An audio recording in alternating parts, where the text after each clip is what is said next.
Make sure to follow my Instagram at Marspeed_official, where I'll answer all your questions in DMs. Hey guys, so today I'm going to be tinting my taillights with some tint film.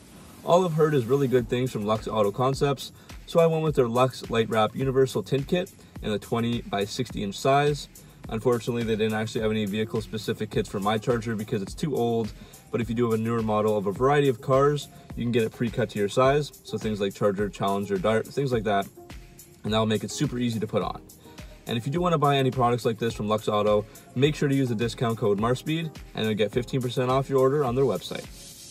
So, for today's video, I will be doing a full install and review of this tint on my aftermarket taillights on my own 9 Dodge Charger. I've wanted to tint these taillights ever since I installed them because I just don't think that they're dark enough, and of course they're super easy to take off. The headlights are way harder to take off, and it's really cold every day here in the winter, so that's not really conducive for tint temperatures. So I'll be doing the headlights at a later date, and today we'll be doing the taillights. And again, the Luxe light wrap that I have is the light smoke tint, so I found this to be a good shade, just dark enough, but not too crazy or too blacked out. Alright, so let's get on to the video.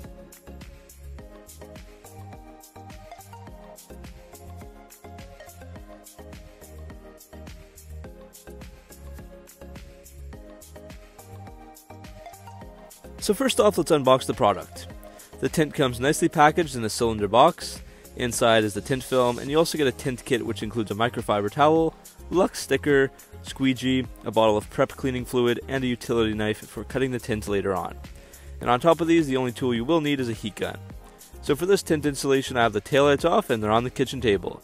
The reason being is that it's too cold outside, and the light wrap film was designed to be installed in temperatures ranging from 60 to 90 degrees Fahrenheit, and it says 70 to 80 degrees is optimal. I mean, it's only about 20 degrees outside, so that obviously won't work. So before you begin, it's important to clean the surface to be wrapped.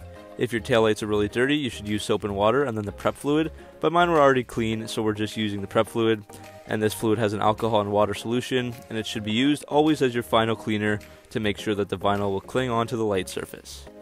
And make sure you get every corner of the light cleaned so we can move on to the next step. So this product is designed to go on dry. Luxe recommends adding a few inches on each side to properly stretch out the tension of the vinyl. When you're applying the vinyl, you will need to stretch it out to ensure that it goes on smoothly, so that's why you'll want these extra few inches. Make sure to measure out how much you need, and then cut it and peel it off the white paper backing. So now the remaining part of the video will be showing the installation of the vinyl. If you do want to see what the vinyl looks like on the car, or my mini review of it, make sure to skip ahead to closer to the end of the video. And so I will talk over while we do one of the lights, and then I'll just show the second light being done after. Sorry that the video is so long, but it does take a while to install it, and I wanted to make sure I showed every step of the way. One thing to note is that this stuff is really conformable and can wrap to almost anything, so even if you do make mistakes when applying, you can always fix them. As you can see right off the bat, we got some vinyl stuck on the top of the light by accident, not where you want to start, and it just peeled off, and we tried again. The first thing we did was install the vinyl on the front of the light, where it's basically a flat, smooth surface, and then you work the vinyl into the light using the squeegee. The squeegee is definitely your best friend for this project, and as we go along, if there are any bubbles or imperfections, you can simply peel off the tint for that area and reapply it while using the squeegee to smoothen it out.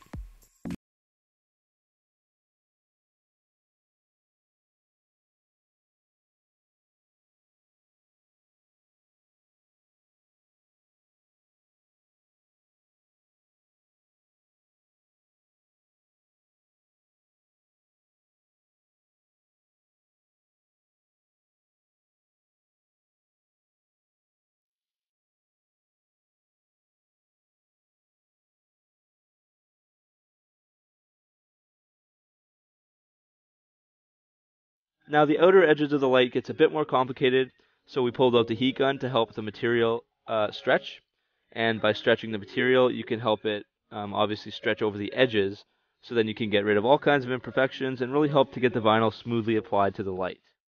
For the rest of the light, all we are doing is heating the vinyl, again stretching it out, peeling it back when necessary, getting rid of all the bubbles and imperfections, and then using the squeegee to ensure that the vinyl is applied very smoothly.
Once you're happy with the job, a key step is post-heating.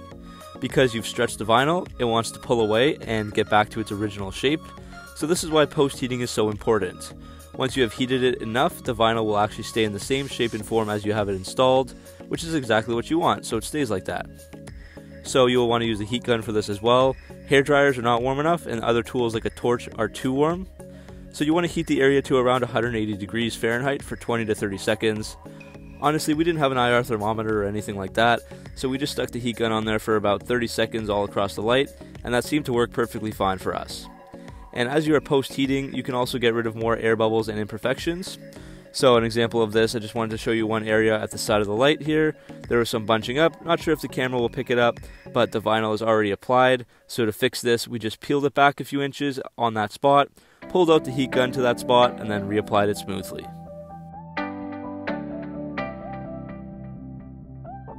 So now we are basically done this light, but we did go one step beyond to wrap around the edges of the lights. Since we had easy access to it, why not?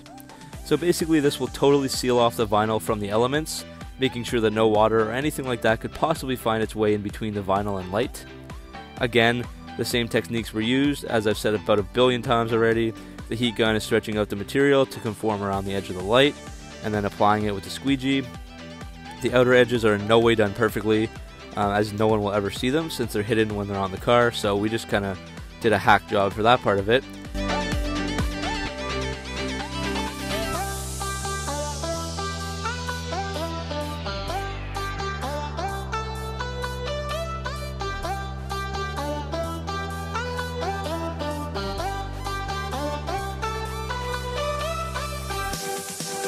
And then finally, you just want to cut away the excess material, and you are done your light.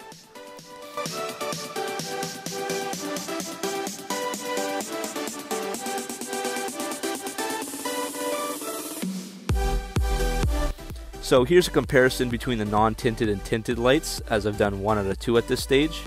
There is a lot of glare in the camera, so it's kind of hard to tell how it looks exactly side by side in this clip, but when you see it on the car, it does look so much better tinted. Okay, so here's round 2 of doing the second taillight. I'll check back in with you guys at the end of the video once these are back on the car.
Okay, so before I reveal the taillights on the car, here's my quick review of the product. It's really high quality stuff, it did exactly what it said it would, and it's definitely doable as a fun DIY project, and also much easier if you get a pre-cut overlay. This was our first time ever working with any type of wrapping or vinyl material, and I thought the lights came out pretty good, with the whole job taking us between 30 to 45 minutes. The vinyl wrap will protect whatever surface you installed it on, and is also 100% removable. Best of all, there are many different colors and shades that you can apply to get the look that you're going for. Luxe Auto, for example, has light, stealth, and dark smoke, along with JDM yellow and Euro blue. This is also a pretty tough product. I've ran a pressure washer over the lights, and they've held up through a month of winter so far as well. Looking at the cons of the product, there aren't many other than the fact that the film tint is susceptible to bubbling, peeling, and changing colors over time, but that's definitely not something to worry about for the time being. Also, of course, installing it will require a lot of patience. It's not something that you can just throw on in 5 minutes. You really have to take your time to get it to look flawless. Alright guys, so here they are on the car.